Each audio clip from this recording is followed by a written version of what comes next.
Thank you, everybody, for coming to the Aaron Torres Podcast YouTube page. I do have one quick favor before we get to the video that you came here for, and that is very simply this. You see that little red subscribe button below this video? Go ahead, smash that subscribe button. It really does help me. It really does help this channel grow and my audience grow. So go ahead and hit that red subscribe button. And now, here is the video that you came here for. Speaking of getting moving, let's move over to college football. College football bowl games are well underway. Hope you enjoyed that Gasparilla Bowl or whatever the hell bowls have been on. Listen, I'm not first of all, let the record show. Speaking of being in court, Judge Judy, I want the record to show I like bowl games.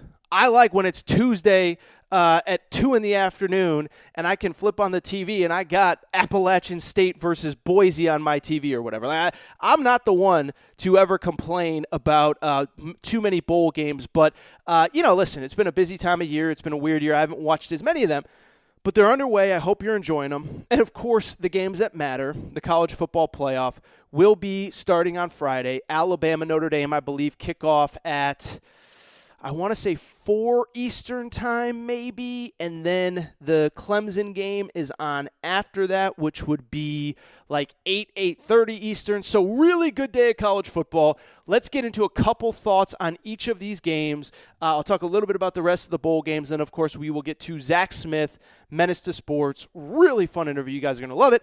Let's start with this Alabama-Notre Dame game. And it's really interesting because when I look at this whole game and this whole circumstance, I think two things can be true about Notre Dame as they get set to play Alabama in this game. I think the first thing that can be true is that based on the criteria that the committee have, Notre Dame is the most worthy team to play in this game. I know we got a lot of SEC fans that listen to this show. I know they're mad. Texas A&M, yada, yada, yada, yada, yada, blah, blah, blah, blah, blah, yeah, go, whatever. My whole thing is that if you take out the one game against Clemson late in the season, and I know it was the most important game that they played, but this is supposed to be a season-long resume, and if you look at the season-long resume of of Notre Dame, it's simply more impressive than Texas A&M. More wins, more total wins, won the ACC regular season championship, more wins against ranked opponents, more wins with winning records. Like Notre Dame was under the criteria that the committee gives out, the fourth best team in college football. I would have frankly rather seen Cincinnati than I would have seen Texas A&M, but given the criteria, I think Notre Dame was the fourth best team and the most deserving. I've talked about it. I don't have to get into it, but I bring it up because I think two things can be true.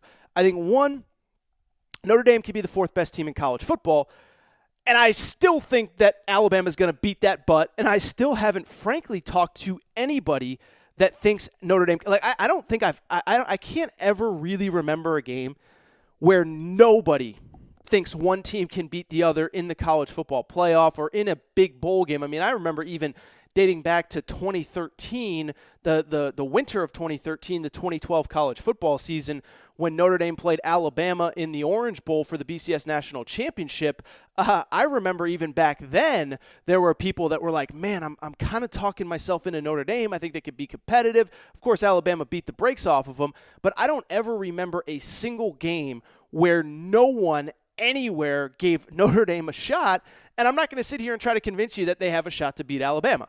What I would say is I think that there is a game plan for them to keep it competitive and maybe lose the game something like 34-24, 34-20, at least not be embarrassed, and beyond not be embarrassed, cover the point spread, which is now about 20.5 points. And I think that – sorry, I'm laughing at myself. I know it's bad. I think the blueprint really boils down, in my opinion, to two specific things. I think it boils down to two specific things, two specific games, and those games are this. I think it comes down to what I saw in that Florida-Alabama SEC championship game, and I think it boils down to what I saw in the Clemson-Notre Dame game the first time. And so what do I mean by that? Well, first of all, with the Alabama-Florida game, Florida proved that you can move the ball on Alabama. Now, Florida is obviously a very dynamic passing team. They have Kyle Pitts, or they had Kyle Pitts. He's already declared for the draft. But they are a very dynamic passing team. But they prove that you can move the ball on Alabama in a way that a lot of other teams have not this season. And so, to me, it gives me hope that Notre Dame can possibly move the ball on Alabama as well. But I do think for that to happen, They have to stick to the original game plan that they had in the first Clemson game a couple months ago when they did beat Clemson in South Bend. And if you go back to that game, if you remember that game, everybody was freaking out because Trevor Lawrence didn't play and DJ Uiagalelei played. But it wasn't Trevor Lawrence's absence that allowed Notre Dame to win that game. It was that Notre Dame completely kicked the crap out of Clemson at the line of scrimmage. And I talked about it before the second Notre Dame-Clemson game, but it is worth repeating. In that game, Notre Dame, 200-plus yards rushing, over 5 yards per carry, got the victory in double overtime. Clemson, 33 total yards rushing on 34 attempts, 1 yard rushing per carry. Notre Dame dominated the line of scrimmage in that game, and for whatever reason, got away from that plan in the second game that they played Clemson.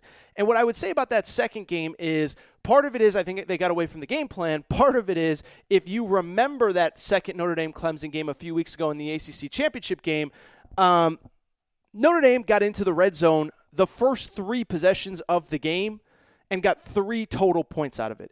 And so to me, I think that's the most fascinating thing. Can they establish the run? And if they can, does that help the passing game where Ian Book is going to have plenty of time in the pocket? That's the one thing that I keep coming back to. This is no disrespect, SEC fans, to Auburn or Tennessee or Kentucky or Arkansas or Florida or whoever played them. Notre Dame has the best offensive line that Alabama has seen all year. Doesn't mean that Alabama can't get pressure on them. Doesn't mean that Alabama can't make plays. But if you give Ian Book enough time in the pocket, will he have that opportunity? But he can only get time in the pocket if you can run the ball and find balance. So to me, that is the biggest key. Can Notre Dame somewhere, somehow find balance, run the ball effectively, which gives Ian Book more time in the pocket, which gives the receivers more time in the pocket, or receivers more time to get open? I don't know. But what I would say is, I don't even know if I would say that. I think Notre Dame will keep it close for at least a half.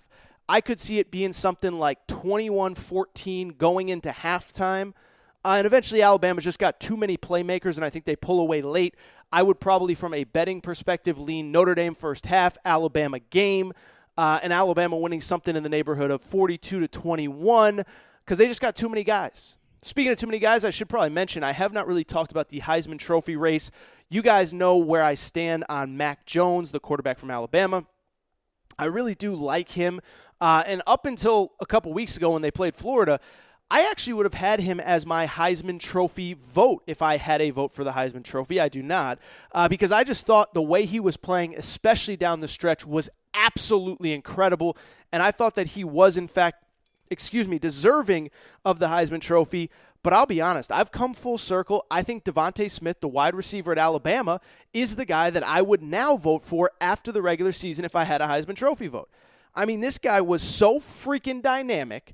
And never forget, by the way, Alabama's the guy that was projected to be, quote-unquote, the best wide receiver on this team, Jalen Waddle, got hurt in week 2 of the season, or I don't know if it was week 2, but he got hurt in the Tennessee game, has not played in about, the last 5-6 games of the season. So it definitely wasn't week 2 because he was available for the Georgia and the Texas A&M games.